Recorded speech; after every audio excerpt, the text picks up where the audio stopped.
Snamsa here at Nkosi Talk Shows. Find your own voice, lead from within.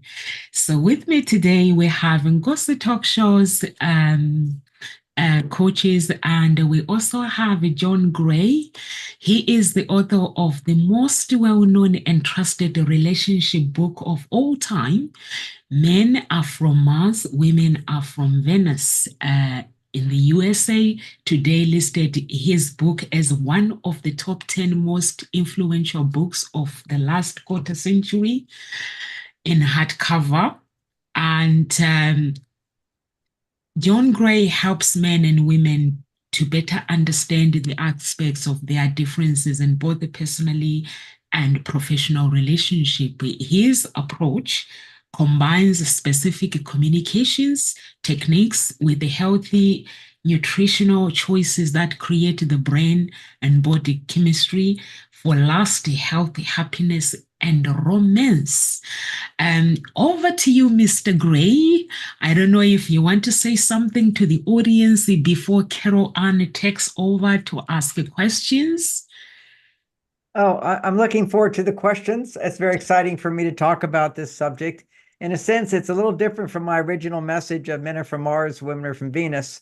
Men and women are still very biologically different. That hasn't changed. The hardwiring of our body is the same as it's been for thousands of years. Our consciousness has shifted, though. There's a higher consciousness today, and that gives us access to, you might say, our masculine qualities and our feminine qualities for everybody. And it's a matter of being able to access them appropriately for our biology. For example, if I am producing too many female hormones as a man, I'll actually be more sensitive to becoming angry or anxious or procrastinating. If I'm a woman and I tend to be producing excess male hormones and not enough of the female hormones, what we traditionally call female hormones, she'll experience feeling overwhelmed, stressed. Her cortisol levels will be elevated. Her ability to feel love will be inhibited to some degree. So from that foundation, we can talk about differences because we know that there's a biological difference between men and women, and it's not just what you decide. Sounds exciting. So I'm really excited to be diving into this. And we have a few questions. And so I don't know if you want like us just to sort of cut in now and again if we feel we like to ask it, or maybe Carol, you could just pause. Interrupt me whenever you wish, and that sounds fine with me. Oh, we've beautiful. talked before. Now we can dive into some specifics. Yeah, lovely. So yes, the title this conversation is The Ultimate Biohack, Enlightened Sexuality. So I just wonder if you could just start by explaining what you mean by enlightened sexuality and why you consider it the ultimate biohack. Well, to understand it being a biohack is to realize that our sex life is largely regulated by our hormones. If I'm a man and I have low testosterone for my age or for my body type, every man has his own basic healthy testosterone levels. For example, if I'm born with wide shoulders, I have to maintain higher testosterone in order to feel good. Otherwise, I don't feel good. If a woman is born an endomorph. Endomorph means more fat cells in her body. It's not like over fat. I'm not talking about that, but she has more fat cells. She needs to make more estrogen. If she has a more of an ectomorph body, which is she's born with less fat cells, then she doesn't have to make as much estrogen. But generally speaking, if we don't focus on the body types, which I was just mentioning, men typically need about 10 times more testosterone than a woman just to feel good. And then it has to go up from there to be turned on to her. Okay, so this is physical attraction. Women, to be attracted to a man, she needs to experience that his testosterone levels are much higher than hers, and her estrogen levels are much higher than his. See, this creates a polarity. So enlightened sexuality isn't just based upon, it's based upon learning how to use sex and other tools to balance our hormones in such a way that we increase the polarity of masculine and feminine. The polarity, like this is sort of the basis of enlightened sexuality, which is that think of two magnets, a positive pole and a negative pole. And as they get closer, the attraction increases. And as it gets really close, then it becomes very much. And that's like the spark of passion. Now, at that time of passion, as human beings, it feels really, really good. So our tendency is to focus on all kinds of ways to stimulate higher and higher levels of pleasure. And that's what I'll call conventional sexuality, not enlightened sexuality. Conventional sexuality is simply, let's just see how much pleasure we can produce by doing new and different things, by more intense stimulation, all kinds of new gadgets, so to speak. Because what happens when you experience, even in a marriage, when you fall in love, the newness stimulates high dopamine levels. High dopamine levels will increase the polarity temporarily. It increases testosterone in men, it increases estrogen in women. And these two hormones, when they come together, they're like magnets and they click and you get turned on. It's very exciting. But after a while, the newness of this partner goes away. Familiarity sets in, love sets in, intimacy sets in. And actually, those things lower dopamine levels. So this is why, as sex therapists, we recommend couples that go on like dates where you go and do something new and different, go new and different places. And then if you go beyond the normal morale, new and different partners, new and different positions, new and different gadgets, all new and different will stimulate dopamine, and it will raise testosterone in men, and it will raise estrogen in women. And that's a polarity, masculine and feminine, and you'll be drawn to each other. As you get closer, the passion gets more and more, the excitement. Okay, so the whole idea of enlightened sexuality is not to increase the pleasure at all. Pleasure is natural. It automatically increases if you have polarity. So we're not basing on dopamine to produce polarity. We're shifting gears and we're focusing on our own biology, what I can do in the presence of my partner to raise her estrogen, and what she can do in my presence to raise my testosterone. So there's actual communication skills, behavioral skills, without new and different, without seeking to intensify. You will actually create the polarity by the way we communicate with each other, the way we interact with each other, the way we understand each other. And that polarity will produce the attraction, and that then produces the dopamine. So you don't need new and different. You just need polarity, and that you can create for a lifetime. And that's the biohack. What can I do to increase my wife's estrogen? What can she do to increase my testosterone? Because newness is going to go away. And when we focus on newness to stimulate our hormones, what we're doing is we're seeking to intensify. We want to intensify the pleasure and all these things. Whereas actually with polarity, the pleasure will automatically rise. And the point of it is why we want the pleasure in enlightened sexuality is to realize that when we experience pleasure, you feel more. Your ability to feel increases. And many people walk around kind of like numb. If you look at a child, they feel a lot, and they're very responsive, very receptive. On a good day when my heart is wide open, I go outside, the world looks so beautiful. On other days, I don't notice how beautiful the world is, for example. So pleasure increases our ability to feel.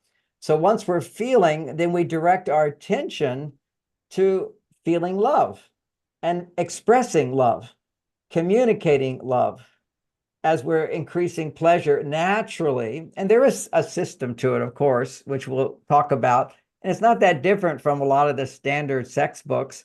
We'll talk about the 9 gates to become orgasmic and so forth in enlightened sexuality. And if you skip those, you don't get to the high levels. So there is actual strategies, behaviors you do when you make love. But the most important is constantly bringing your attention back to, I'm not trying to intensify. I'm not trying to speed up. I'm not trying to have an orgasm. I'm not trying to have a climax. I'm not trying to drive my wife out of her mind. That will happen automatically. That's the result. You naturally go to this place of ecstasy and orgasmic pleasure and orgasmic love. when you just continue to notice the pleasure is increasing and don't try to intensify it. I look at all the books, it's all about intensify your pleasure, intensify your pleasure. I just go, wait a second, now you're just getting into the senses, as opposed to the senses can awaken your feelings and your ability to feel increases. Now, here's what's interesting about this is when a man can feel love, it allows a woman to feel more love. Okay, women are limited to how much love they can feel. They can feel a lot more love than men typically. Why? Because if they're somewhat healthy, they have 10 times more estrogen than a man. And your ability to feel love, is dependent upon your biology. All your feelings and everything are affected by your biology. And if your estrogen is low, you cannot feel. If you look at a sociopath, psychopath, person who has no ability to feel what other people feel, they have very low estrogen. Okay, so if you look at a person with the ability to feel a lot, well, look at a mother, okay, when she's nurturing a child, just pure unconditional love pouring out on this child, her estrogen levels are very high. So when I'm counseling women, for example, and 90% of the people who come to counseling are women, one of the most important strategies a therapist has is to create a safe space for a woman to express and explore what she feels. By taking time and guidance, sometimes they need help, to help understand what they feel. That's the point of therapy, is to realize, for example, if you're afraid, you feel that fear and you kind of go, well, what else am I feeling inside? And usually they're also feeling angry. These anger and fear tend to go back and forth. You take a man or a woman who's angry, and you kind of listen to the anger, hear it, try to understand it. Then you go deeper. And always when there's anger, there's fear. You can't have anger without fear. You can't have fear without anger if you can look inside the depth. So the idea is in therapy, we direct a person's ability to feel, to identify their emotions.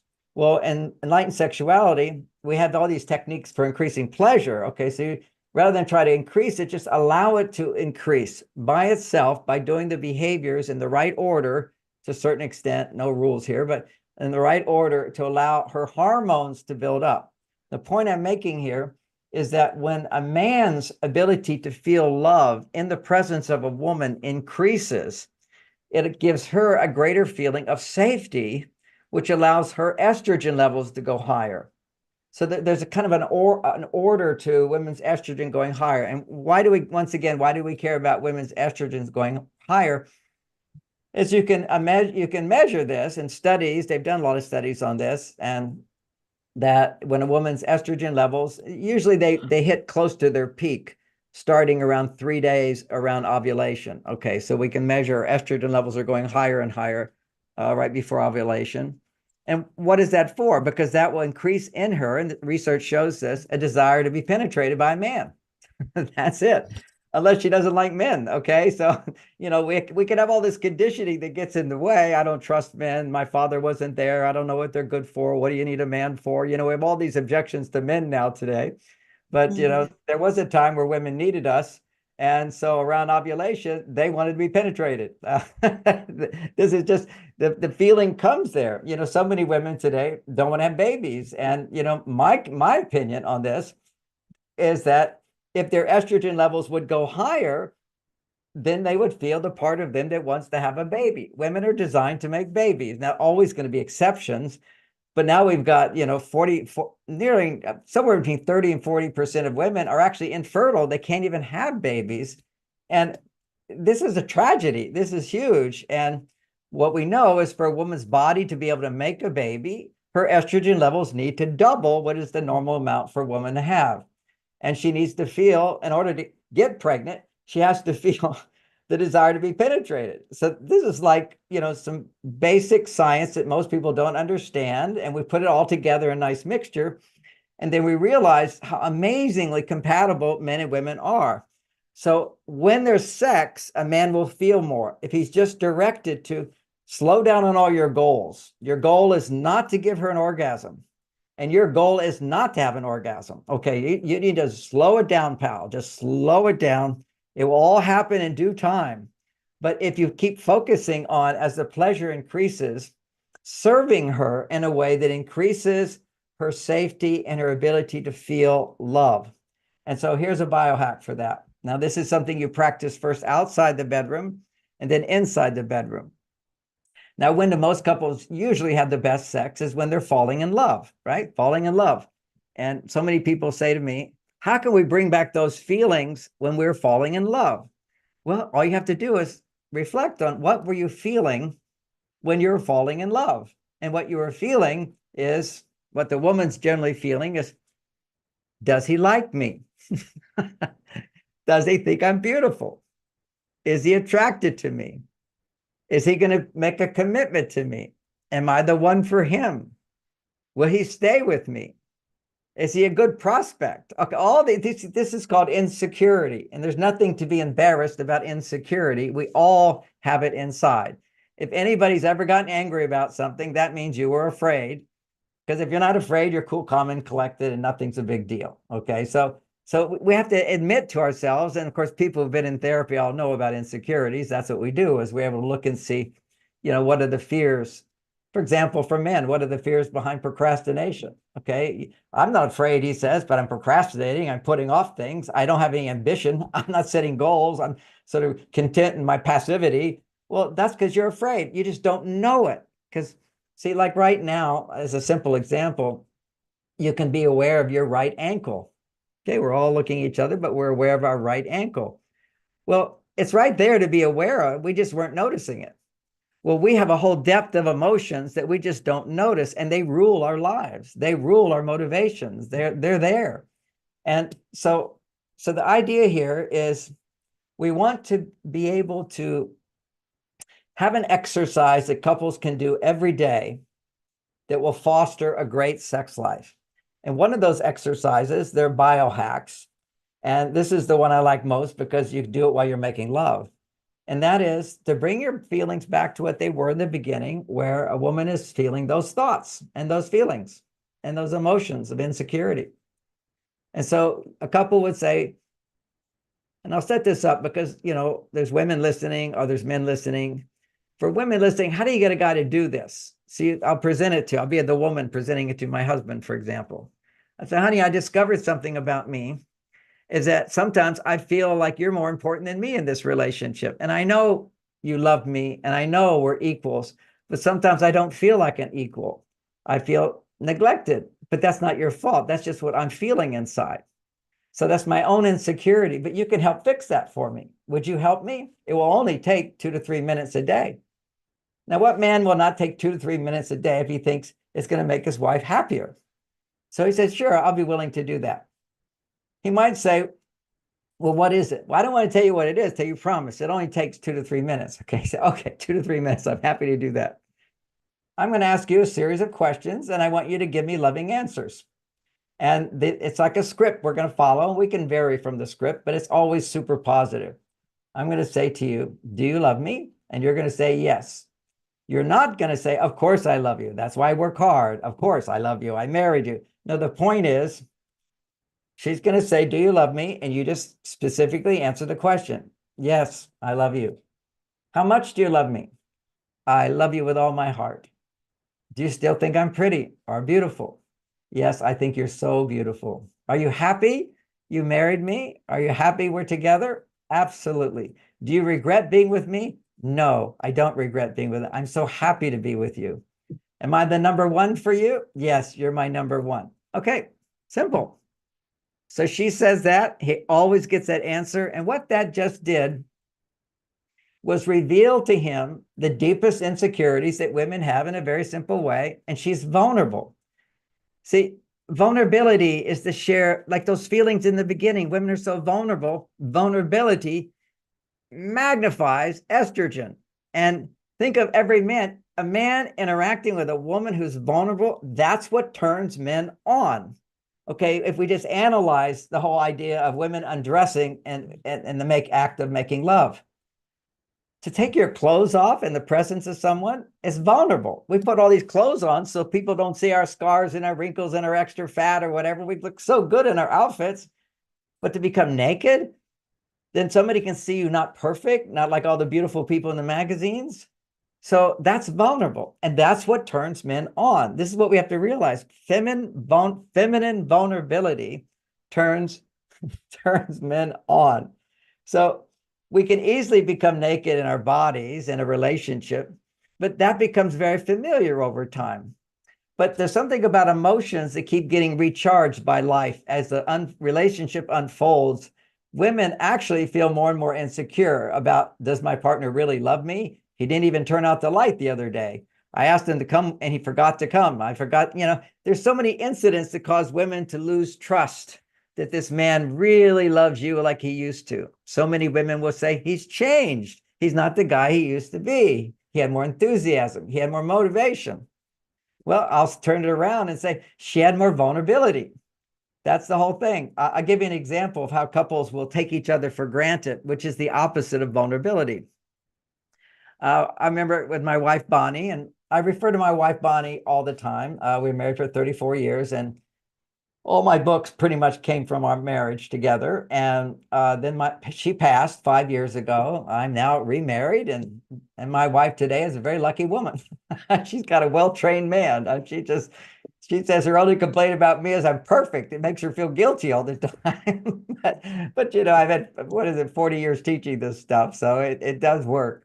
And it gets so easy once you actually clicks in and you figure this thing out, which my books help people to do that. But we all have to learn through our own experiences, our own mistakes. But it's nice when things aren't working to know that you're making a mistake and not just your partner. That's the key to this, is really learning how we can contribute. So your first question was enlightened sexuality. Is a big, long answer to that, but I'll now dive into what it would look like is we're making love, and in the making love process, we're kissing, always kissing first. Kissing is the most important part, and it's the thing couples stop doing. So many couples, after they've had sex for a few years or a few months or a few weeks, even sometimes, they don't kiss. Kind of in a man's mind, it's like kissing's the bottom of the ladder, and then it's not even first base, right? So it's like, all right, you're in, you got to hit. Okay, now you're going to first base, and you're touching I guess the hit kissing is the first base. Yeah, so first base, then second base is the breast, third base is down between the legs, fourth home run, you're inside, slide in. So that's kind of like the old kind of thing we have. And there's a wisdom to that. The kiss is the most important thing. And if you look at sex workers, for example, women sex workers, they'll let you do anything to their body, but they won't kiss you. Okay, because kissing is intimacy. Okay, kissing stimulates attachment. Okay, kissing is the opening up. Kissing is like the physical side of her saying, do you love me? See, a man just saying, I love you, I love you, I love you, women can just go, yeah, but you didn't do this for me, you didn't do that for me. But when she actually says, do you love me? It forces her, in a sense, from her side to open the door so he can come in and provide for her. She's the gatekeeper, she has to unlock the gate, he has to open the door, put it that way. But she's the gatekeeper. And so when she asks that question, she's being very vulnerable. Just like when you undress, you're being very vulnerable. Just like now, men have vulnerability too. For me to make a commitment, for me to even say I love you is taking a risk for me. And that's often why many men take quite a while before they'll say I love you. And that's because we've all heard it before, most of us at least, where we told a woman, I love you, I love you, I love you, and then decided she wasn't the one for us. And then she says, well, I feel so hurt because you said you love me. So men don't want to hurt women. So it's kind of like, hold off. I don't want to say that word, because when you say I love you, some women will put it that way. Modern women say, oh, it's just a word. No, when you say I love you, it's like there's a feeling that, yes, you'll always love me. And yes, I can love you at a distance, but I don't want to be with you anymore. And that will hurt her more if you've said, I love you. So once again, he's being vulnerable from that perspective of his sense of failure. You see, for women, the failure it's not so much being vulnerable for her as for her to fail, but for her to be rejected, for her not to be loved, for her not to be seen for the good, wonderful person she is. For men, it's the failure of being able to provide. That's the risk that men have to take in life, which is to set their goals and do what's required to move forward. And many men who don't have the strength of having a mentor, a father, someone who taught them, it's one step at a time. I just even look at myself recently. I've had a huge burden be put on top of me. My business partner died unexpectedly, and now the whole business lands on me, and I just funded the business. I'm a teacher, I'm a writer, I don't run a business, and now suddenly it behooves me to run this whole business and pay all these bills and do all these trusts and do all this stuff. It's a huge thing. And I look at, okay, well, how do you deal with these things? One thing at a time, one thing at a time, one thing at a time. But you have a trust that I can do what other people can do. And if I can ask for help and get it. So it's one thing at a time. A young man needs to learn that one step at a time. You have to take that risk to take one step. And what I say in my spiritual talks, this isn't that, but in my spiritual talks, there's beautiful things in the different spiritual traditions. If you take one step for God, God takes 9 steps for you. The creative juices do not flow until you make that step. Now, the same thing with the reassurance exercise. When a woman says, "Do you love me?" and a man says, "Yes, I love you," and "How much do you love me?" and "Do you think I'm beautiful?" "Yes, I think you're beautiful." What happens there is a magic thing. A man says the word and the feelings follow. This is often why couples get in huge arguments, because once men say something, they defend it with their life. We want to be right. It's like nobody wants to marry a loser, right? If I'm wrong, I get put in jail. We want to be right. So once he says it in words, his brain is now going to justify it to the nth degree. We can justify, rationalize anything to be right. It's our life force to be right, which is why, a side note here, to avoid arguments, women, don't ask men questions. Do most of the talking. And when he talks, just say, "Okay, let me talk for a while. And when you fully understand it and I'm relaxed, then we can talk about your point of view." And that's it. Don't have a thing. Why would you say that? Well, how could you do that? What did you do that for? How do you love me if you said that? Asking men questions when they're starting to get a little upset only makes them more upset. Asking men questions and engaging and trying to say, "Well, what do you think? What do you feel? What are you going?" All that does is get him to talk. And when he puts things in words, he has to defend it. So the first thing is to support her in raising her estrogen through talking, because talking about your feelings, if somebody doesn't interrupt, raises estrogen. When estrogen goes up in a woman, her stress levels go down. When estrogen goes up in a man, his stress levels go up, unless he has very high testosterone at that time. And that's what making love is. Making love for a man, for me as a man, it's the time when I can feel more love of a particular kind than any other time. I'm recharged with love. That's what we call it, making love. There's a different kind of love I feel with one of my new granddaughters. I have 5, but this is the new one, a year and a half. And I go over there, spend about 4 hours every week, sometimes twice. It's a different kind of love, but those babies just pull it out of you. I mean, they're just the cutest little beings. Now she's walking, so cute, walking around. I just feel so much love. But afterwards, I'm exhausted. And part of that's my estrogen's gone really high. My testosterone's not so high now. So I need to go to my cave, rebuild my testosterone, and I'm back to me. Whereas, doing this, where I love what I'm doing, but I'm good at what I'm doing. So I've got estrogen going up, I've got testosterone going up. As long as my testosterone's up, then I'm fine. There's not much recovery I have to do. John, So That's amazing. Yeah, Grant, you'd like to ask a question? yeah, I was just jumping in there. John, Yeah. this is fascinating. Firstly, greatest sympathy for you for the loss of your business partner and everything that entails. That's obviously a trying time. I love the way you said one chunk at a time. It's an analogy I often use, and it's a great thing for all aspects of life. And how you map that over into the world of intimacy is great.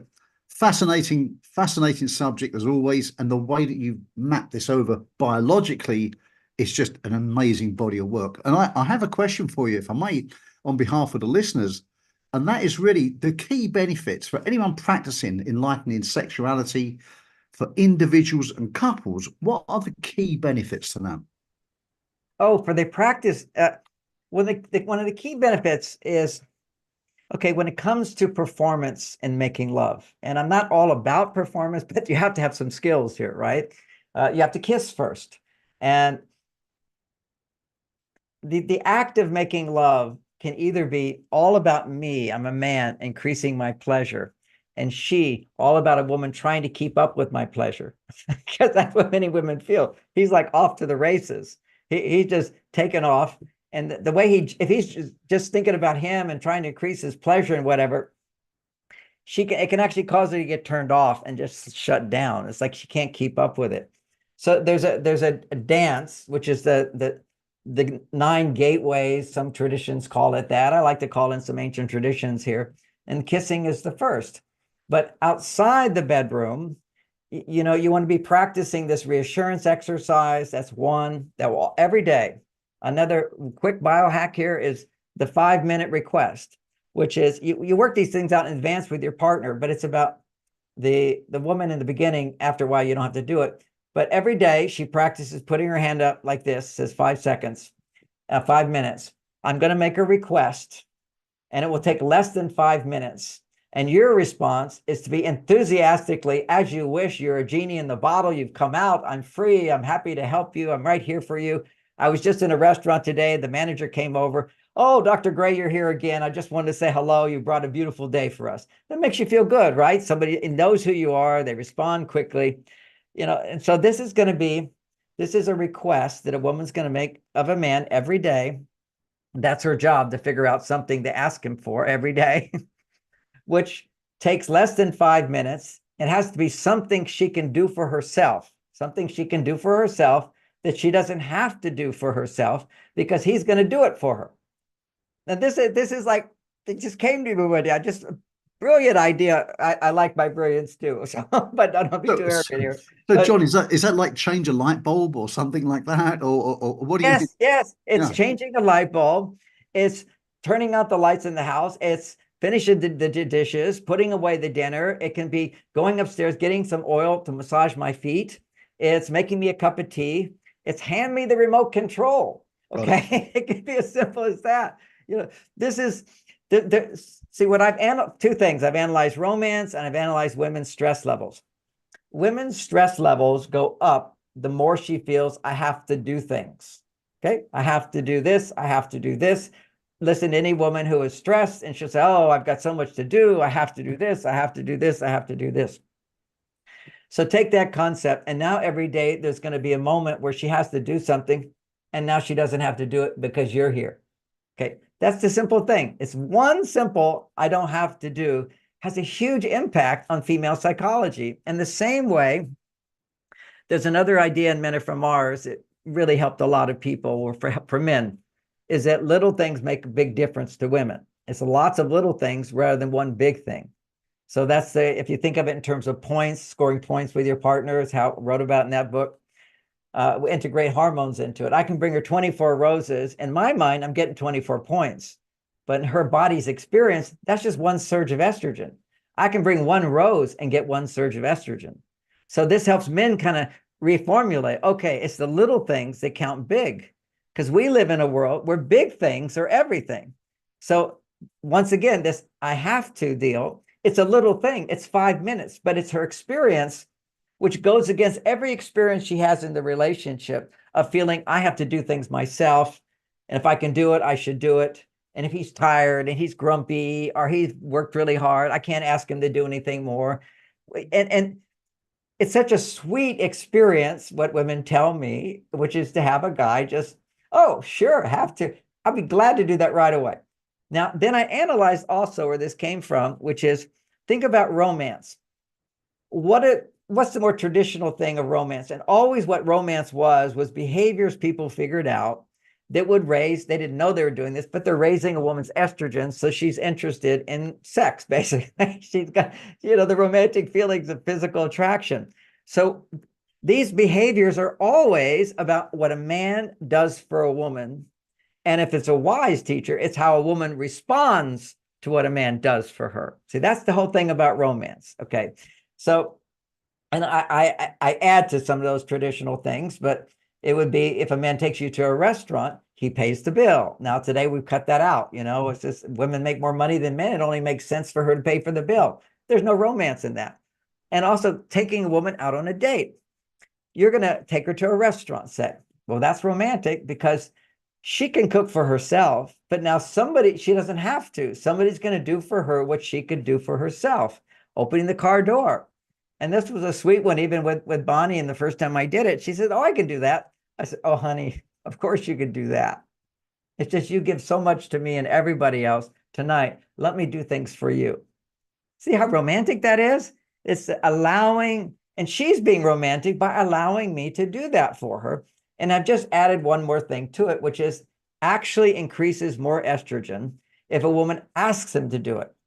Because I know it's very infantile to go, oh, mommy and daddy know everything to do and they'll do it for me. That's very romantic in a kind of childlike romantic place.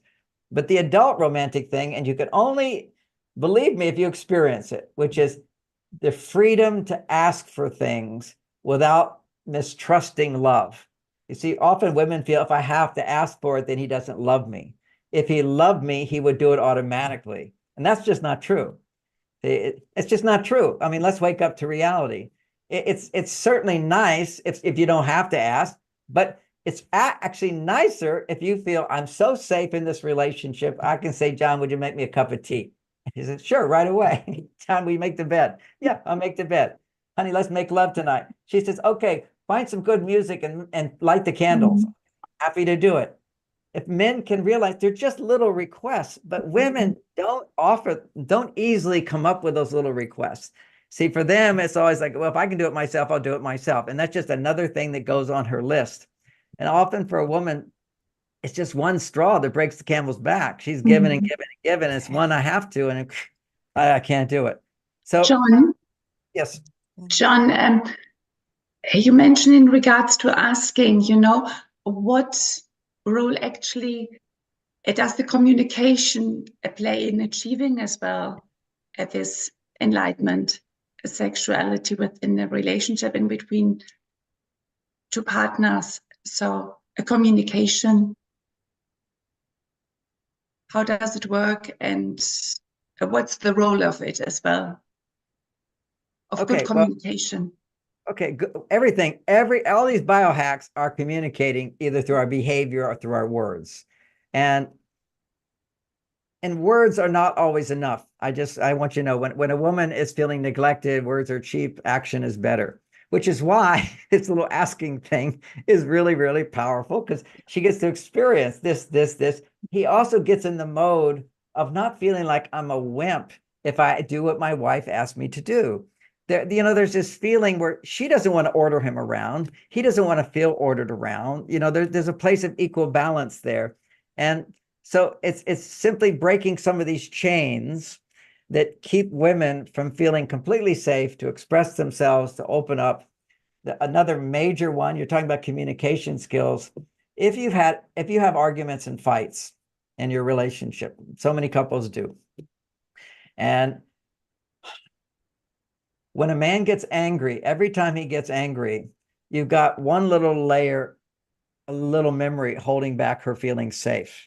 Another one holding back her feeling safe. Another one, there is such a thing as you have a big argument, then you become so awful, you apologize. You both apologize, and then you make up sex. And it's great. In the beginning, some couples, I can't remember their names, but they're two famous movie stars who got married 4 times or something like that. The lady with the purple eyes, she was, anyway, I can't remember these people's names, but they were notorious for having these huge fights and throwing stuff at each other and divorcing and coming back. But they had the best sex in her autobiography. It's just fantastic sex. Now, why was it so great? Turbulent life, but feelings were expressed. See, emotions are expressed. When we can express our emotions, that frees us to be ourselves. It's like authenticity. What I found is you can be authentic without having arguments and fights, okay? It's having understanding of how to do it. And one thing is that when a man is angry, it shuts a woman down. It shuts her down. And so if a man is angry, he needs to learn how to not be angry. And there's techniques for that.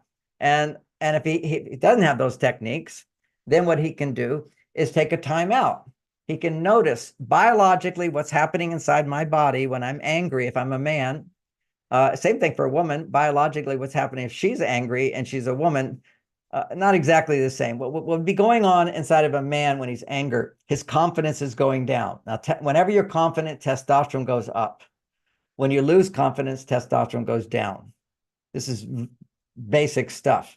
My first lesson in learning about that was I had a mentor who trained tigers from birth. Okay, so he goes into the cage and there's 6 tigers, these big gigantic tigers, right? I never went in, of course. He said, you could only go in if you parented them. You had to be feeding them as babies for you to do this. So they're already your daddy. And that's one. And you go in always with a piece of meat and you go in with a stick. If you don't have meat, they won't do what you say. And if you don't have a stick, they won't do what they say. And he gives them little swats all the time. And he says, if I had fear, I would be dead meat now. You can't have any fear. Animals sense it and they'll go after you. Well, if animals can sense it, certainly humans can sense it subconsciously. And when there's fear or when there's anger, because remember I mentioned they both coincide together. If a man has fear, the fear would be looking like, gee, my wife's not appreciating my actions. She's not going to forgive me. We're never going to have sex again. This would be all these fears inside. When a woman's making a man wrong, he has to be right. She won't love him. So he gets angry. Some men they watch their fathers get angry. That's their behavioral response. We absorb what our parents did.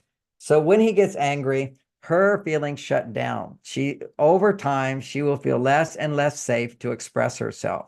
So one of the important biohacks for great sex is outside the bedroom. She has to feel he's the protector. And so if he starts to get angry, you have a nice conversation. Honey, I need to think about what you're saying and we'll talk later. He protects her from the dragon inside himself.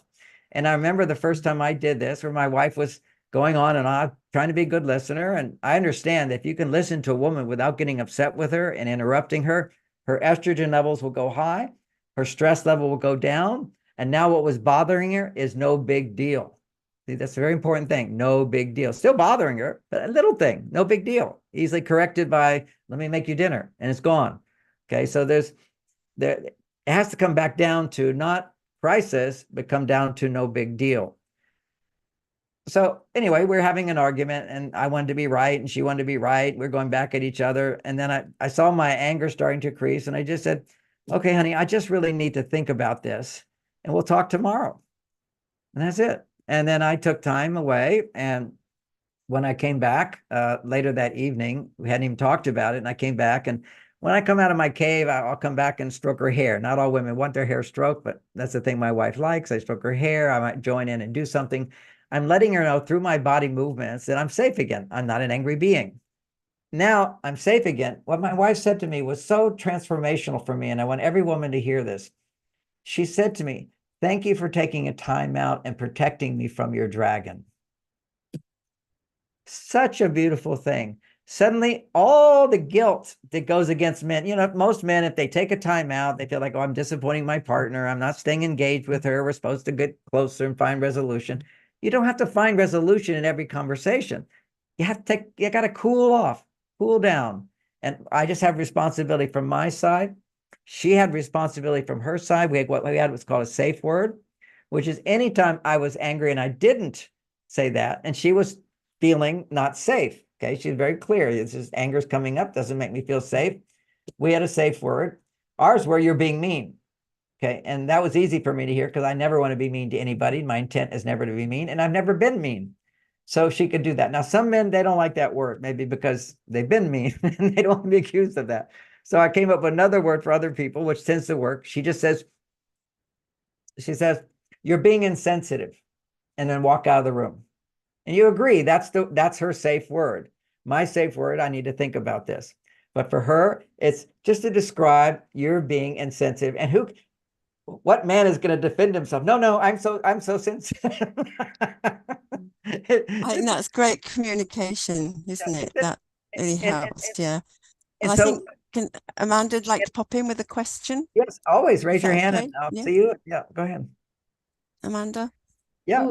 In your experience, what common obstacles do people face when trying to practice the enlightened sexuality and how can they overcome these challenges. I love what you're saying about the timeouts too, because I even think about your relationship with your kids and having like a safe word for kids because I'm a teacher. So I'm like, oh, that's such a good idea. Just to be like, okay, safe word, like you're being insensitive. I'm going to take a few minutes. And I think that's a really great thing, that not just in intimate relationships, you could have safe words like that for your children as well. Absolutely. It's really, really great. I forgot the first part of your question. Yeah. I went off on safe words with my kids and we're not thinking about that. So come back. This is the beginning. No. What obstacles do people face when trying to practice the enlightened sexuality? Okay. Here's the big obstacle. I'm gonna look at which would you like? The males or the females first? Pick. It's up to you. You asked the question. Females first, because I'm a female. Okay, so what I found, and I'm also a sex counselor, and I explore the more intimate details of people's sex lives, and I can only share with you the things that I've heard in my experience, and it's been quite common, is this whole pressure on women to have an orgasm. Okay, so there's a typical thing where, and if we look statistically, according to what other people have written in books, I haven't done those studies though, but it's pretty much described that half of women have never had an orgasm, don't know what an orgasm is. Of the other half of those can only have an orgasm with themselves, and a quarter of them have had orgasms with a man. Okay, so this is unfortunate. This is just lack of, if that's true, and maybe it's not fully true, but that's what these surveys reveal and so forth that I read about. Now, my own experience, I've also seen that to be somewhat true. I mean, all the range from a woman describing to me, having sex with her husband when he wants sex. She never wants sex. She doesn't need sex. She's not against sex. She's just neutral to sex. He can stimulate her clitoris and she can have what she thinks is an orgasm. I call it a climax. Okay, I need to make differentiation. Vaginal orgasm is very different. A woman's experience is way more emotional. It's deeply fulfilling. It's highly vulnerable, as opposed to a clitoral stimulation, which is intensifying. Okay, you create a tension, increasing tension in order to create a spasm. When the tension hits a certain point, that it's like tension, and then the body sort of releases it with a spasm, and you feel so good. It's kind of like having a pressure, and the pressure's over. Okay, so that's what is called a climax, and it's done. You're pretty much done. If you're used to that, that becomes the easy climax, and you can do that with a robot, just like men do it with porn. It's not physically intimate. It's very, very different. To experience, giving yourself a massage is very different from having somebody massage you. Okay. When you're giving yourself a massage, you're doing it. And if you're doing it, you're on your male side. And along with that, when you stimulate the clitoris, you're stimulating testosterone. When you're kissing, you're stimulating estrogen. And then you go to the breasts, that's going to produce more oxytocin. Sucking on the nipples is very, very important part of foreplay. The kiss is the most important. You just got to do the kiss. And so many couples, you talk about obstacles, they stop kissing. The logic behind stop kissing is if a woman's a little upset with the man, she doesn't want to kiss him. I mean, I've talked to couples where the woman doesn't want to kiss the man. She'll have sex with him. She can enjoy the clitoris stimulation. It's very pleasurable, but I just don't feel I want to kiss him. I've had women who, when he gives her a climax by stimulating the clitoris, and then he'll put his penis in the vagina and she feels nothing. I've had scientists tell me that there's no nerves in the vagina to cause pleasure. I don't know what planet these scientists are on. Not my wife. And we already know that with enough foreplay, there's advanced researchers on this talk about, with the right kind of foreplay and so forth, a woman, and also a woman who's young enough to have lots of estrogen kind of automatically, As you get older, you need to have the tools to stimulate higher estrogen, both inside and outside the bedroom. But when you're young, it's just sort of bursting and just takes stimulation in the sect act. But when we put all these things together, there's a lot of different experiences women have, but I look at it hormonally. The breasts it produces a oxytocin. We know biologically, sucking on the nipples causes oxytocin for the baby to get the milk. Simple as that. Okay. And so sucking on the nipples is very, very important for men to do. First, massaging around the breast until the nipples tend to have a reaction. You graze over, just sort of put a little sensation there. It's always a little sensation and take it away so that she wants it more, and a little sensation, take it away. And now you suck on the nipples, but the nipples need to be sucked on if you need more oxytocin. And I think every woman today needs more oxytocin because we don't live in a safe world. Okay. We live in a world, and ironically, in a very safe world. I have to take that back. You could live in a dangerous world and produce huge amounts of oxytocin if your husband's big. You see, oxytocin gets produced when there's perceived danger and somebody's going to protect you. If there's no perceived danger, you don't feel safe because you're not thinking about safety. Like, I don't walk around with any feelings of safety. The only time I've ever felt a surge of oxytocin, and I felt it, was when I was in Russia, and I didn't feel unsafe. It's just that my driver was 6'8". I had a bodyguard driver with me there. It just having a giant next to me made me feel safe. It was an amazing experience. Wow, this is how my wife feels with me when I drive in a very safe way. Men don't realize how you drive a woman in the car produces a huge amount of oxytocin in her. It's one of the best forms of foreplay is the man driving. I laugh when I chuckle inside. It's not always true, but I always see a woman driving a man around. I kind of go, well, they're not having much sex. Because you already know why he's driving, because she gives a lot of driving instructions. I'll say it very cutely the way a comedian said it recently. He says, I'm so lucky when I drive in my car, I have my helper. She helps me remember what colors they are, what colors mean. She also reminds me of where to turn. I'm just so lucky to have her in my car.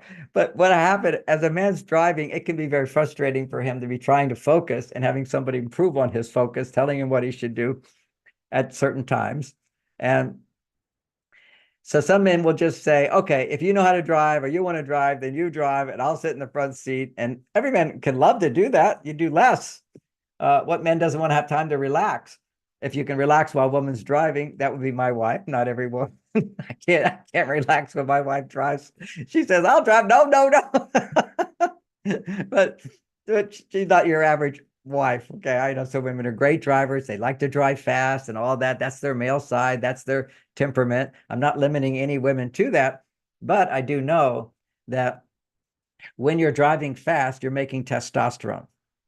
Okay. You're facing danger and you're handling it by yourself.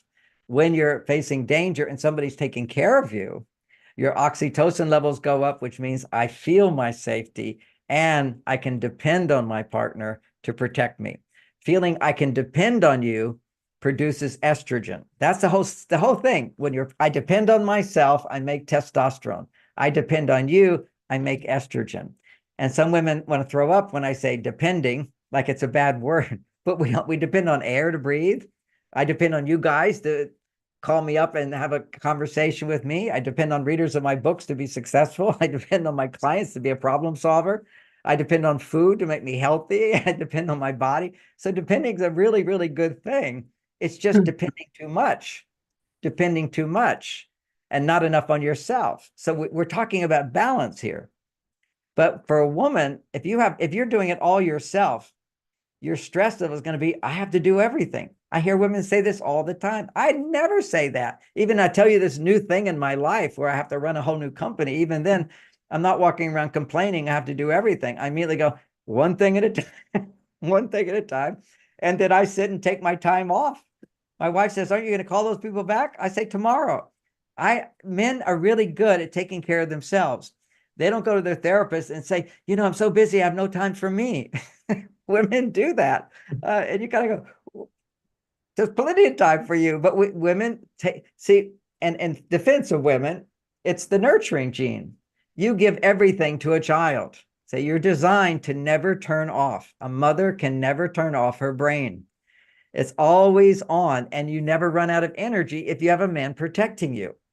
If you feel safe, meaning not by your own protection, but you feel safe because somebody is caring for you, then you have the energy to care for someone else. And this is biologically true. It's another difference between men and women. Women have, on average, 25% more fat cells than a man have, okay, in relationship to the muscles in the body. So women have 25% more fat cells. Men have 25% more muscle cells. Okay, so this is a difference, a biological difference. Now, some women are more muscular for sure. Some women are more soft. Those are called body types. But still, even ectomorph body type, which doesn't have much body fat, will have 25% more fat cells than her muscle cells. Okay, so this is kind of a ratio of the masculine and feminine within each of us. And so when a woman has the fat cells, if she feels safe, the body burns fat for energy. The problem for women who are overweight is they're not burning the fat for energy. You can't burn fat for energy. Fat gives you 20 times more energy than burning muscles. This is why men tend to run out of muscle energy, and they're kind of done at the end of the day. Women still have the energy to keep going around and around, even though they say, I'm tired, but they'll just keep going. A guy will go, I'm tired, I'm done. Okay, so there's these sort of safety mechanisms if you have a biology of a man. It's in a sense, I jokingly say when my wife says, well, what are you doing there sitting on the couch? I'm conserving my energy for the emergency. It's like that then builds to another one of my ideas about men and women, which is it's as if we have a gene, and this isn't science, this is now metaphor, but it's as if we have a gene, and that gene's function is to tell us, never do anything you don't have to do. Wait, if I don't have to do it, amazing. Yeah. that's us. Women don't have that. I have to do this. I have to do this. I have to do this. So it's like a beautiful partnership. So if a woman has a baby and she has a man providing things for her, then she feels safe. And when she feels safe, she can burn that fat for energy and have 20 times more energy than a man. But if she's doing a man's job during the day, she's basically not going to be able to burn her fat. And this is because when a woman does a man's job, her testosterone are going up. Her estrogen levels don't necessarily go up unless that man's job also activates both parts of her. And by man's job, I just mean the more traditional male jobs, the construction worker, the soldier. I used to consult with the U.S. Army, and so many of the men come back and they commit suicide, but all of the women come back and get a divorce. All. Okay. They can't feel love for their partners. Men are not perfect. It takes a loving woman to love me. So, John, this is lovely. I'm just very aware of time, but we have Claude, Brigitte's just got a question to ask you. So perhaps round this up. I'll try to come back to more obstacles for couples, but let me quickly answer. Oh, right. So, Go to the function of sex. Yeah. All the good things happening outside the bedroom. Are we good for time with you? That's I think my I see. Query. Go 10 more minutes. Yeah. Okay, we'll do 2 more. Okay. Are you good with that? Is that all right? Okay. Yeah, we're good with that. So okay, we want to start by the setting. Okay, there needs to be a setting that a man participates in some way. Now, there's exceptions to everything I say. My wife was just away for a week, and when she came home, I grabbed her, dragged her into the bedroom, and we're making love. Okay, I'm a week away. I'm all set to go. So that's then later that night we did it again, and I set the room up and put some music on. It's to do something nice. Last night I even did something new. I think it worked out quite nice. I picked out something for her to wear before we went to bed. So what was interesting about that is that when she was wearing it, she had more confidence in how beautiful she was, because I picked out something that I wanted her to wear. It was very, very dignified, sexy, in my mind. And so she felt like, oh, see how pretty I am? And so she walked around a little bit. It was very playful. So my participation in setting the nest, okay, that's one.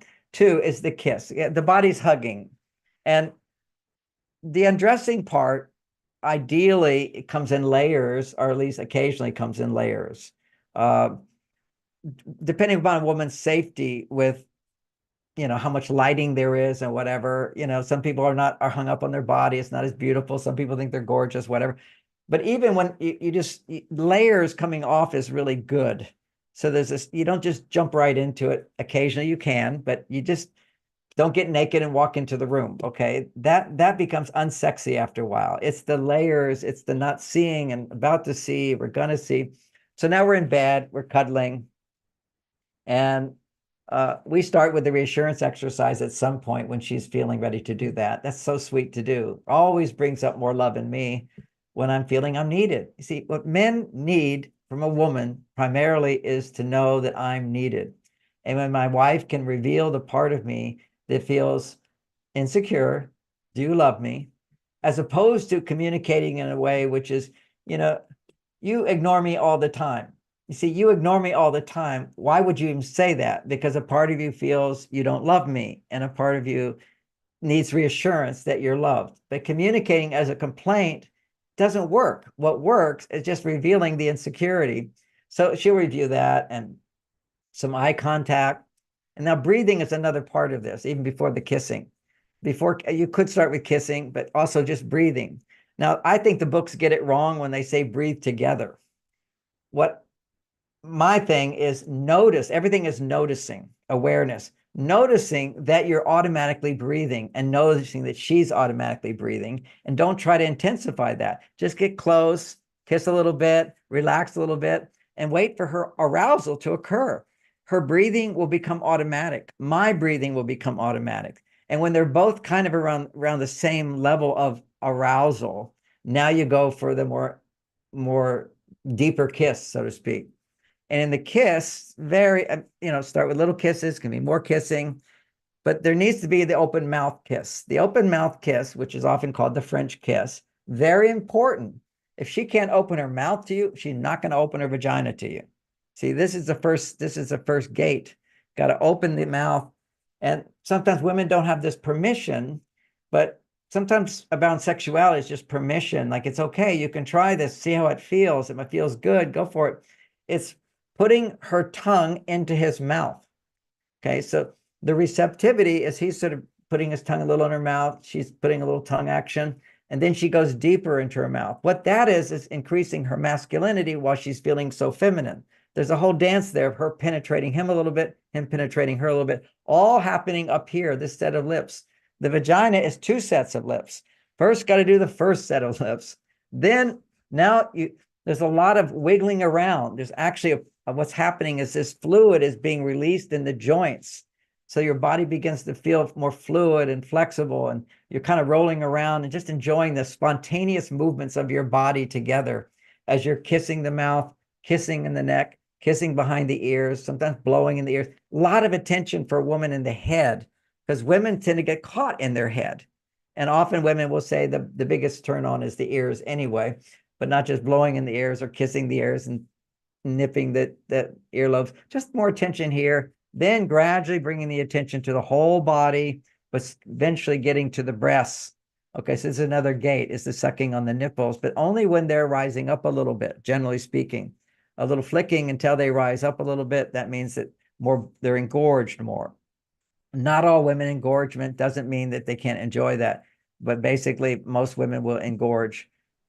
Some women engorge when they're cold, and then they don't in the bedroom, and they maybe do some blocks to intimacy inside of her, which is to feel safe, really surrendering, because this is about oxytocin. And once those nipples are up and you suck on them, she's going to feel safer and safer. She cannot resist it. It's a biological function of pumping the oxytocin into her body, just like a baby sucking on her breast is going to get the milk. But that safety now allows her to move to her female side. You're doing some more kissing, you're touching. Now you're going down to the vulva, not vulvo, but the vulva, which is that whole area needs to be very gently stroked and circling and circling and circling.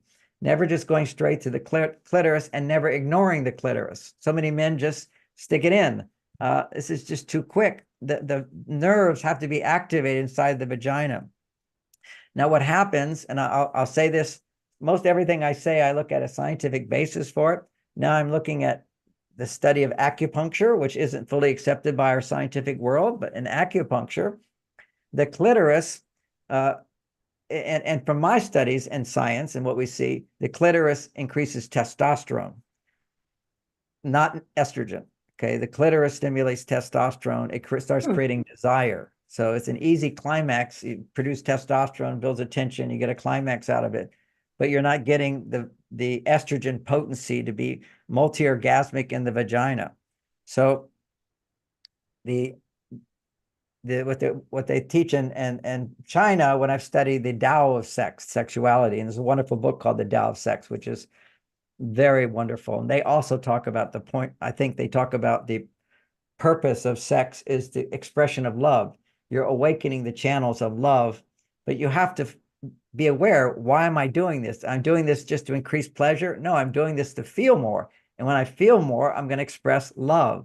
For me as a man, mindfully come back to that. One of the benefits of that for me as a man is I can last long time, okay? Sometimes 30 minutes of intercourse, sometimes an hour of intercourse, on special occasions, longer, you know.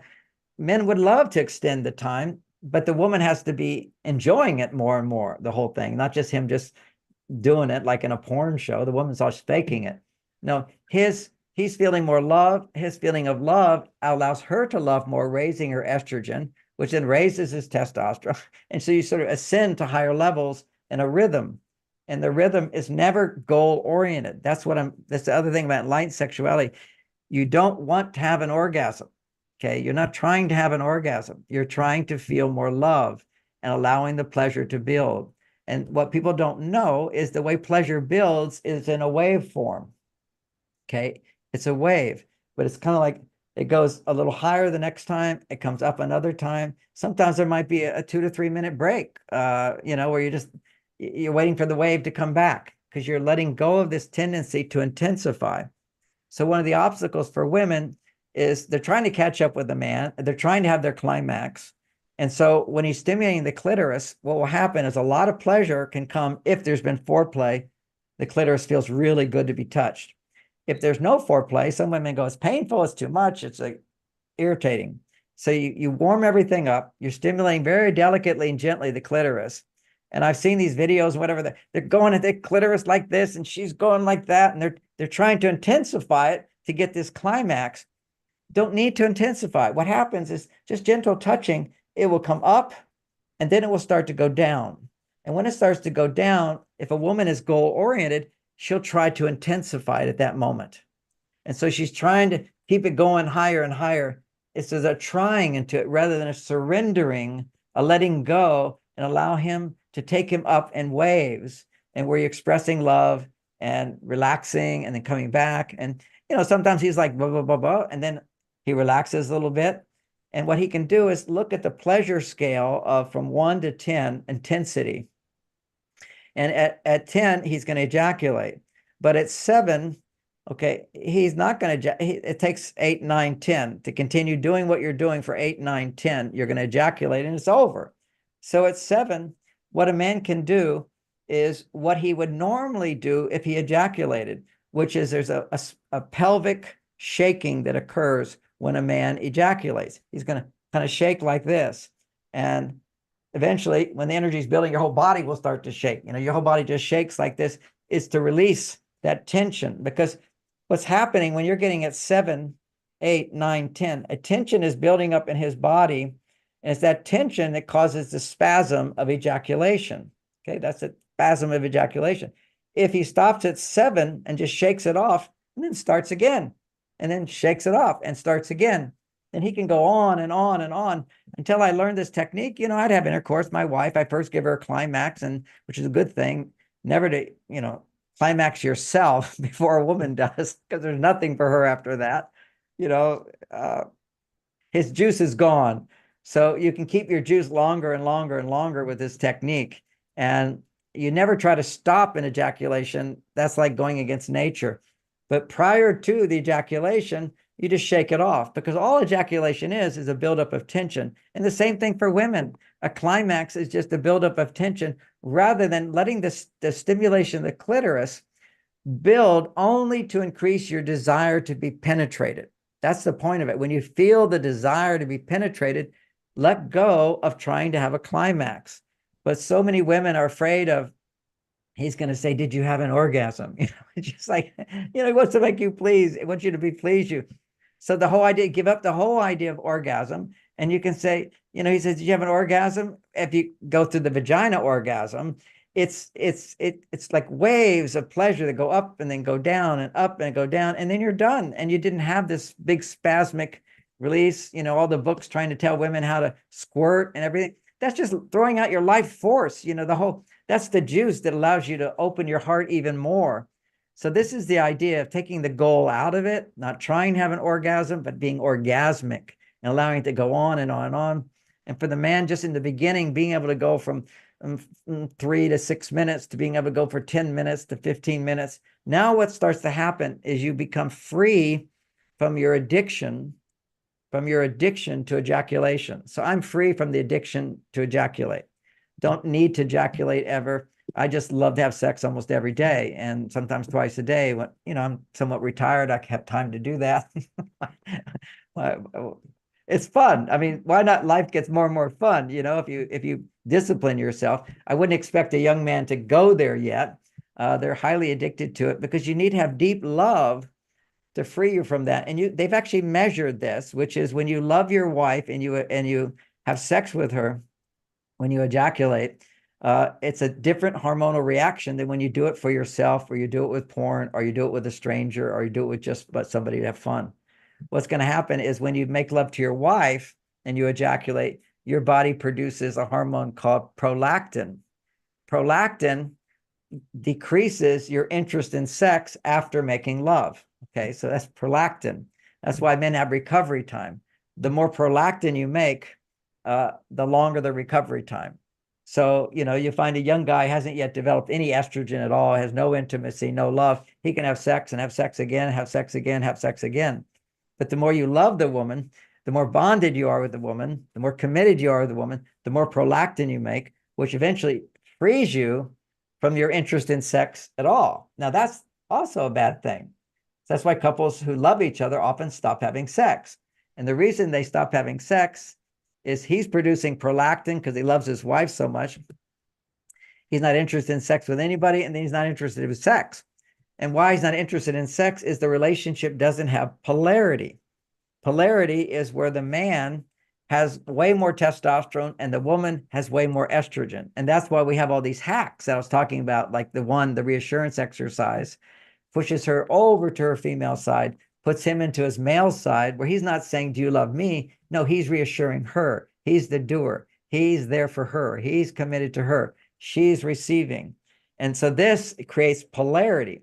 And polarity is what maintains passion in a relationship. Otherwise, you're now depending upon intensification to produce dopamine, addiction to produce dopamine. That's what all addictions are, is dopamine, and having to do things rather than just lying together and hugging with each other and smelling each other and kissing each other. And suddenly this surge of the lion comes forth inside of a man. At least that's what I call him. He's a lion. And Yeah. after making love, sometimes I say, I feel like a little bird. That's because I've gone so far to my male side. I now go to my female side, very happy to cuddle for a while and love each other and talk for a while.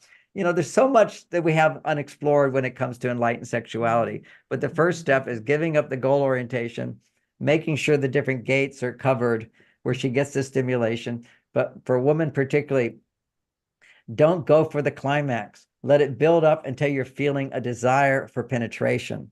And also, maybe sometimes before you desire penetration, your pleasure will go and it's starting to go down, and you try to catch it.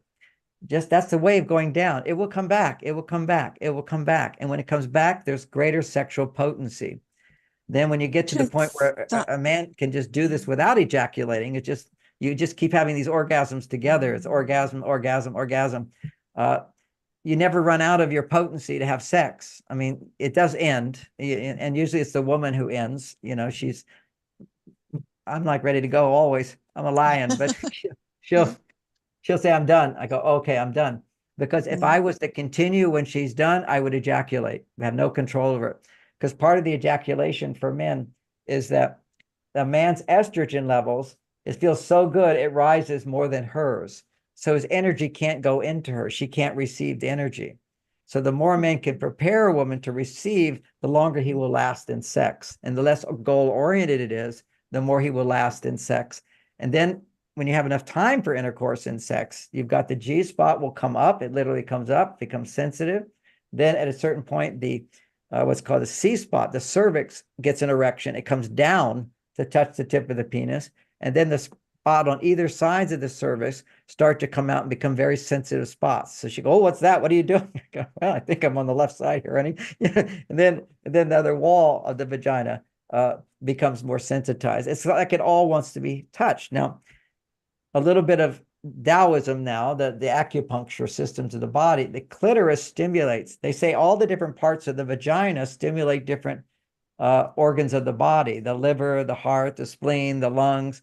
They're all stimulated by different levels of the vagina, and the clitoris stimulates the kidneys. And if you're having your climax on the clitoris over and over and over, what you're getting, according to acupuncture theory, is overstimulation of your kidneys. And the other organs are being understimulated. So overstimulation of your kidneys results in water retention, and you gain a lot of weight. So you'll see, you know, a lot of, in my limited experience of some overweight women with a lot of water weight, I say, you know, how often do you masturbate? Every day. It's just that clitoral stimulation. It's so different. I mean, it just makes sense. If you're hugging yourself, that's nice, but if somebody's hugging you, it's a totally different experience. And so, you know, we want to get away from the robots and the machines and the porn. You know, for men just to know with masturbation, what they can do when they don't have a partner is they're going to have an erection. Okay. It just says, touch me, touch me, touch me. Just never go up and down on it. What you do is you look at the clock and you say, I'm in training for when I do have sex, so I can have long lasting sex. So I'm going to go for 10 minutes and then go for 20 minutes and go 30 minutes until that penis will just naturally relax. You just stroke up on the penis like this. Okay. If you just stroke, you get it's nice, pleasurable, not intense pleasure, just pleasurable. And it's that it wants that stimulation. Okay. But if you do this, you're going to build so much tension, you're going to ejaculate, and then you get addicted to ejaculation. You're getting the same response when you ejaculate, similar to taking cocaine. And now your body just wants it, or like sugar. You know, I recently fasted 5 days. That fasting is a way to bump up men's testosterone. I don't recommend it. I've been doing this for 50 years. Okay. You have to gradually build up. But after my fast, I just had some carbs at one point, some beans and rice. And my brain the next day goes, must have beans and rice, must have beans and rice. It was just like a monster that came after me. So, but the brain will remember what produces dopamine and just say, you got to have it. And that little dopamine rush of ejaculation is so intense. We just have to have it. I'm sorry to interrupt you where you are, because I found really reassuring actually when you say about that wave, because I think for me it's always been that fear of, oh gosh, you know, so I've got to you got to intensify. I got to focus on it. Let it go, and then it'll come back again. It's just like, wow, that's so reassuring. So reassuring. Just so yeah, it's all just giving up this idea of this climax and this orgasm. We're going to try. Just enjoy the whole process. Enjoy the stimulation. What feels good? That's gentle and gradually on its own increasing. You know, as I'm talking about, could Brigitte just ask her question? I think we're way over time, but you know, it's just so interesting and fascinating to hear. That I think, Brigitte, would you just like to ask your question, and it will help to round up. I think.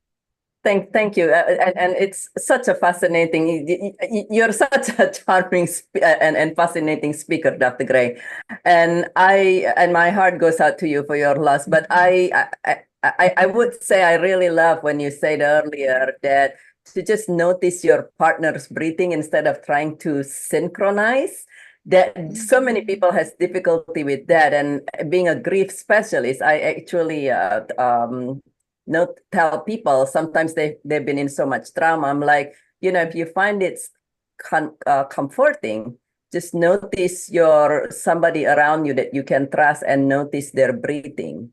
And it can help you calm yourself down when you do that. But I just love to hear it from you that you said. I love hearing it from you too, because I've never heard that from anybody either. Yeah, but it's just noticing your partner's breathing and noticing your breathing. It's all becoming automatic.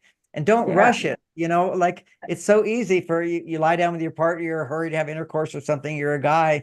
No, you can't even think about going there until she's automatically, the polarity is building up. You see, there's a connection there that's happening between the two of you. Very nice. Thank you for that. We affirmed each other. Yes, what about beautiful.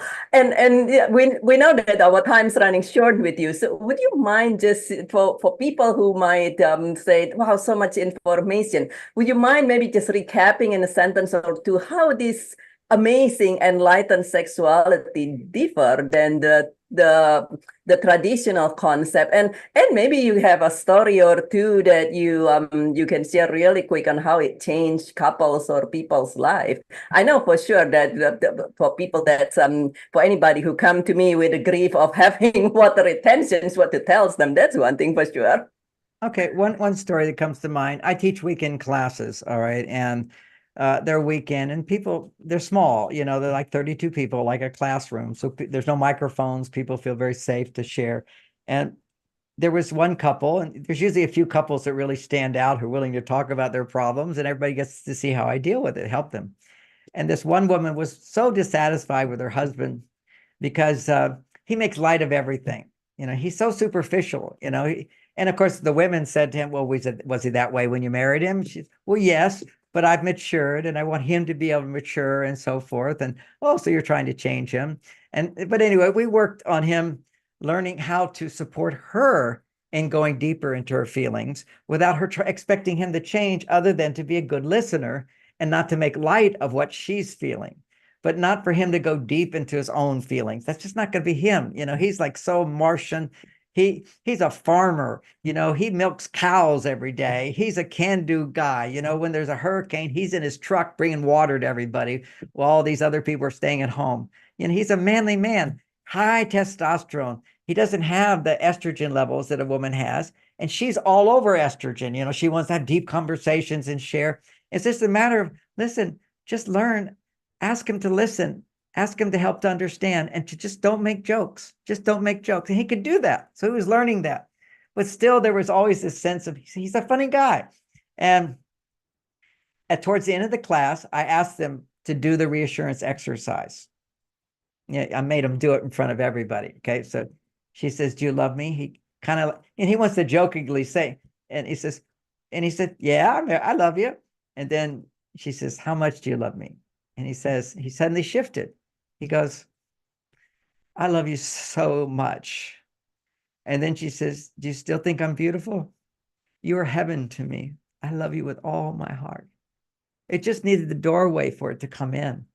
He needed to feel not being judged for who he was, but her to be vulnerable, and just brought out this other part of them. It's such a powerful thing, the effect that women can have on men. And that would be a fun story of how the reassurance exercise. Another one of my couples, they started doing it. I got the husband to do it. He was happy to do it. Men are like, okay, if this is going to work, what does it take me? A few minutes to do? I could do that.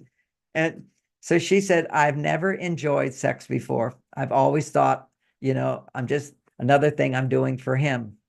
And then when she did I said, right when he comes, right before he comes in or right when he comes inside, you say, do you love me? You go, yes, I love you, honey. And just right then, first time she felt, this is for me. I love this. I like this. So many women have this alternative experience of sex is just for the man.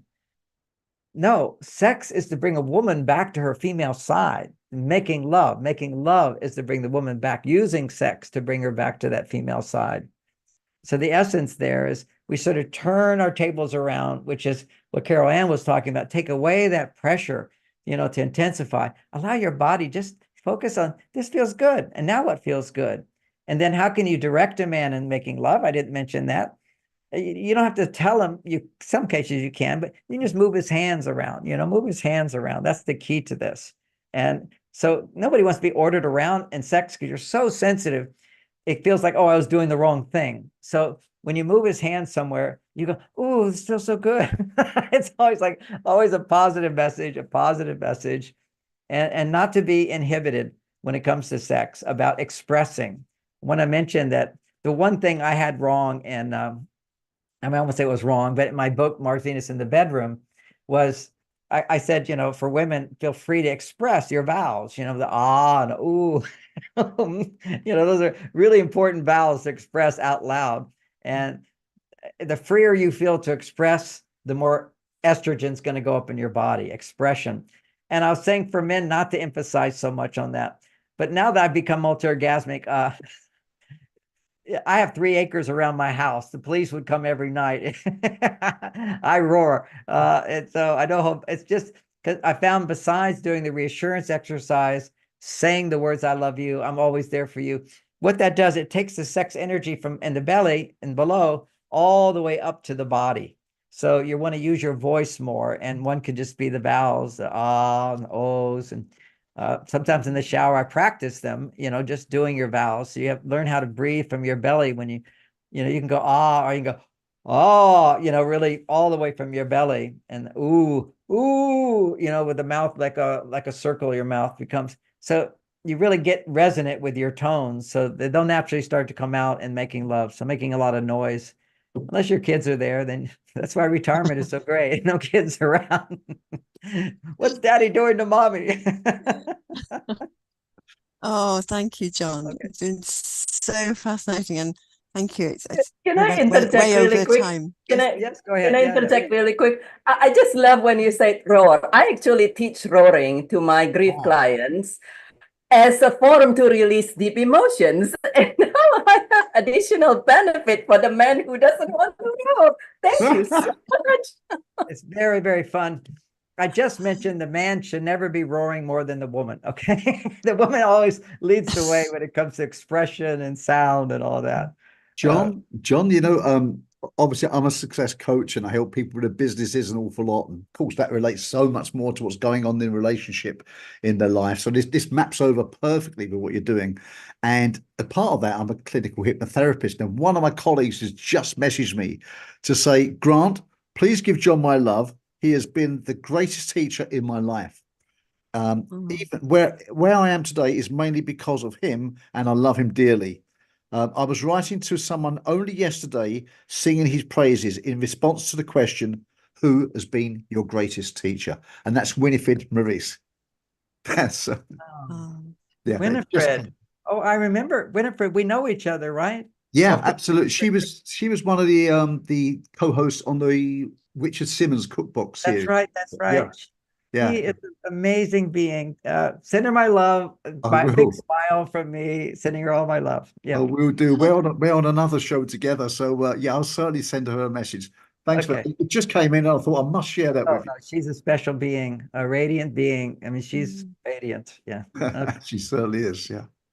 Okay, everybody. Thanks. Lovely note to round off. Yes. And Nomsa, would you like to just thank you so much. Thank you so much, John, for today. I've been taking notes, so many notes. When a man can feel love, a woman can feel more love. You cannot have anger without fear. You cannot have fear without anger. And I wrote loads of notes about kissing, and I'm just gonna take everything that I've written. He was talking. I'm sure if you look at the video, I was just writing everything. Well, those were good points. Yeah. Yeah. So yeah, thank you so much. Thank you so much for being here today, because you're such an amazing man, and you're our role model. Whatever we do. And we're just so grateful that you're here at Ngozi Talk Shows. And when a man is feeling neglected, words are cheap, action is better. Love that. I love that. I just so love this interview. I think is the best one. Thank you. And the first one. So it's just so amazing. So thank you so much. I'm a young person and I've learned so much, and I'm gonna take everything that I have learned today and I'm gonna put it into action. I promise you. And so thank you so much. Yeah.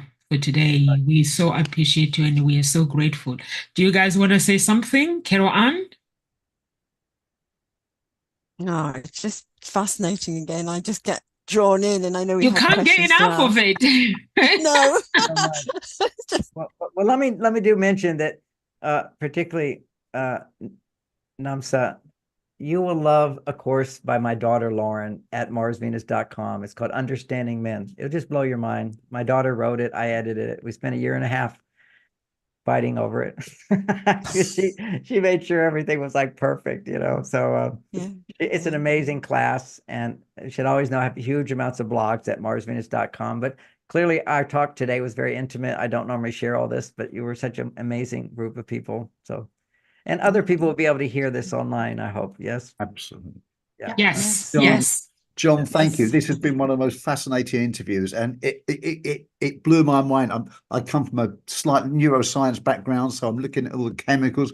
Obviously, you know, the polarity that you're speaking about, the 5 minute request, all of Yes. these things, and the way to approach it, I think, is absolutely fantastic.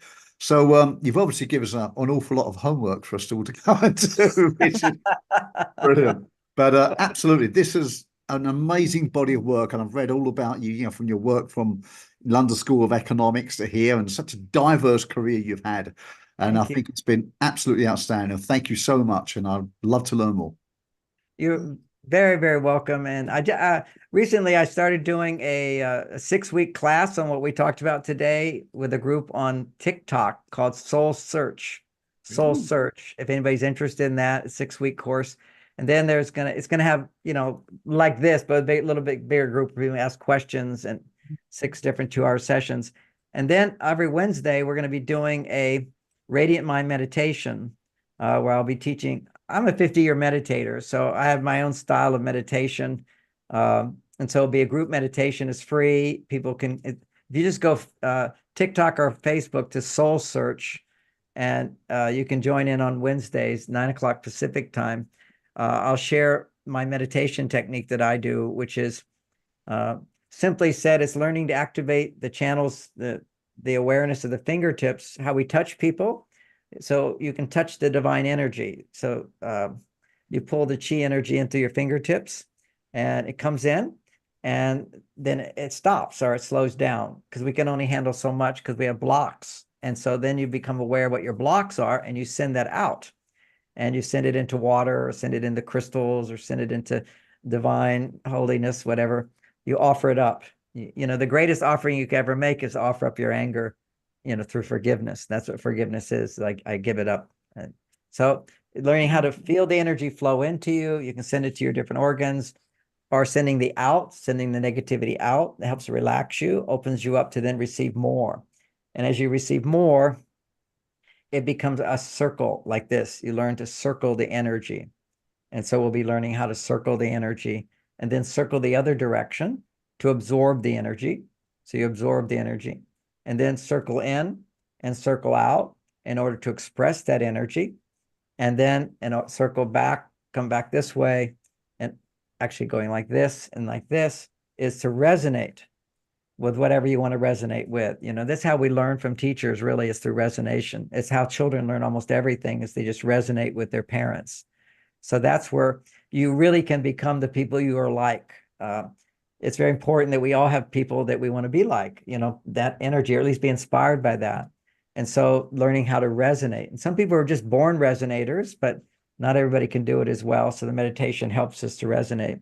And then it becomes a kind of like an infinity sign over your head, which is sustained energy. So it stays with you. And there's my wife calling. So I'll say goodbye now, and check out the meditation sometime. Yeah. A pleasure. We look talking. forward to having you Thank you. again. I think, you know, Thank you. hopefully Thank